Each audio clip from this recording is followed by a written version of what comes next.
नमस्कार मित्रांनो, भाग 14. मागील घटना. उर्मिलाला मूल होणार नाही म्हणून राजेंने रोहनला त्या पापकर्मासाठी तयार केले होते.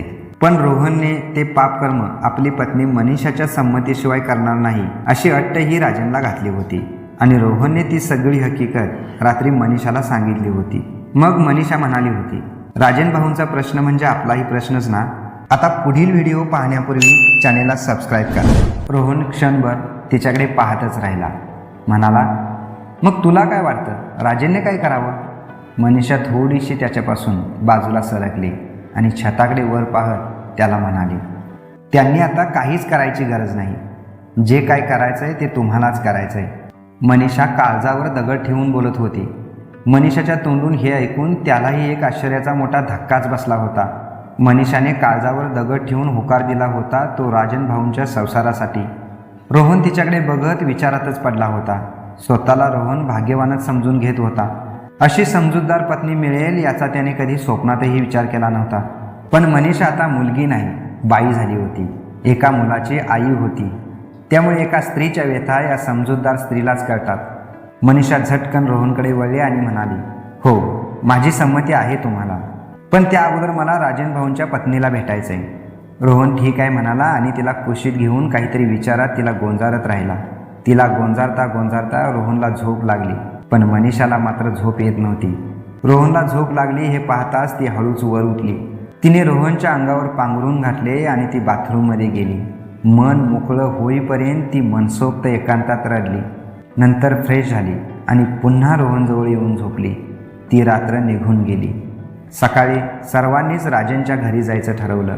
रोहनकडे त्याचं ॲड्रेस कार्ड होतंच, पण कामाच्या व्यापामुळे त्याला त्याच्या घरी जायचा पूर्वी कधी योगच आला नव्हता. रोहन, मनीषा आणि छोटा निशांत राजेंच्या घरी रिक्षाने पोहोचले. रिक्षावाल्याचे पैसे देऊन ते रिक्षातून खाली उतरले. संपूर्ण कॉलनी रॉयल दिसत होती. आजूबाजूला मोठमोठ्या बिल्डिंग्स बघून रोहनला आपण चुकीच्या पत्त्यावर आलोय की काय असे वाटले. रोहन मनीषा व निशांतसह एका बंगल्याच्या गेटवर गेला. गेटवर एक वॉचमन उभा होता.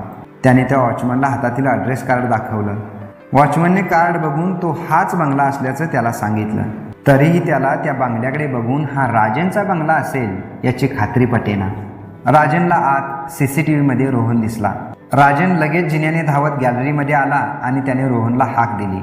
लगेच रोहन व मनीषाने गॅलरीकडे राजनकडे पाहिले. राजनने त्यांना हाताच्या इशाऱ्याने आत बोलवले. रोहन आश्चर्याचे भाव चेहऱ्यावर घेऊन मनीषा व निशांतसोबत बंगल्याकडे चालला. तो सुंदर महल बघून रोहनला खूप आश्चर्य वाटत होतं. देवसुद्धा ज्याला खूप संपत्ती देतो त्याच्यात काहीतरी उणे ठेवतो, डाग ठेवतो, हे राजनवरून त्याच्या अनुभवास आले होते. रोहन, मनीषा व निशांत व्हरांड्यातून हॉलमध्ये आले.